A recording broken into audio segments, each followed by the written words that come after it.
Hello good morning. കുറച്ച് പടവലങ്ങയുണ്ട് മൂത്തിട്ട് പറിക്കാനായിട്ട്. അതെല്ലാം ഒന്ന് പറിച്ചെടുക്കാൻ വിചാരിച്ചു രാവിലെ തന്നെ.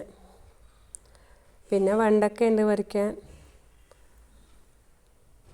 നല്ല ഫ്രഷ് പച്ചക്കറി നമ്മളെ വീട്ടുമുറ്റത്തു നിന്ന് തന്നെ കിട്ടുന്നു എന്ന് പറയുമ്പോൾ എന്ത് സന്തോഷമാണെന്നല്ലേ. നിങ്ങൾ ഇതുപോലെ എല്ലാം നട്ടുപിടിപ്പിക്കണം കേട്ടോ. വലിയ പണിയൊന്നുമില്ല അതിന്. നട്ട് കൊടുത്തിട്ട് വളർന്നുകൊണ്ടിരിക്കുമ്പോൾ കുറച്ച് ചാണകം വെള്ളം ഒഴിച്ചുകൊണ്ട് നിന്നാൽ മതി. എന്ത് രസം കാണാൻ. എല്ലാവരും ഇതുപോലെ നട്ടുണ്ടാക്കണേ. ഇത്രയും പടവലം കെട്ടിന്ന് കണ്ട. ഇതുപോലെ എത്ര തവണ പറിച്ചെന്നറിയോ? ഇഷ്ടംപോലെ ഉണ്ട്.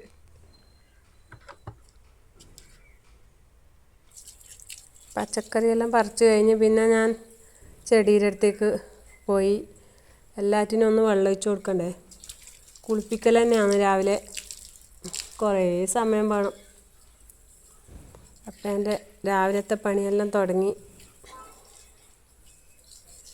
കോളിയാസ് ചെടി കണ്ട. ഞാനിങ്ങനെ സ്ഥലം മാറ്റിക്കൊണ്ടിരിക്കും. ഇപ്പോൾ തൂണിൻ്റെ അടുത്ത് നോക്കും. കുറച്ച് ദിവസം കഴിയുമ്പോൾ എടുത്തിട്ട് വേറൊരു സൈഡിലേക്കൂടെ കൊണ്ടുവയ്ക്കും. അങ്ങനെ മാറ്റി ചെടി സെറ്റ് ചെയ്തുകൊണ്ടിരിക്കും. തൂക്ക് ചെടിക്കെല്ലാം വെയിൽ കൊണ്ടിട്ട് അതിൻ്റെ ഇലയെല്ലാം കുറേശ്ശെ കരിഞ്ഞു പോകുന്നുണ്ട്. രാവിലത്തെ പണിയെല്ലാം ഇങ്ങനത്തെ പണിയെല്ലാം നല്ല രസമാണ്, നല്ല സന്തോഷമാണ് മനസ്സിന്. ഇനി കുറച്ച് തക്കാളി തൈ ഉണ്ട് നടാൻ പറിച്ചിട്ട്. അതെല്ലാം നടാൻ വേണ്ടി ഗ്രോ ബാഗെല്ലാം കൊണ്ടുവച്ചിട്ടുണ്ട്. അതിൻ്റെ എല്ലാം പണിയെടുക്കണം ഇത് കഴിഞ്ഞിട്ട്. അപ്പോൾ ഓക്കേ.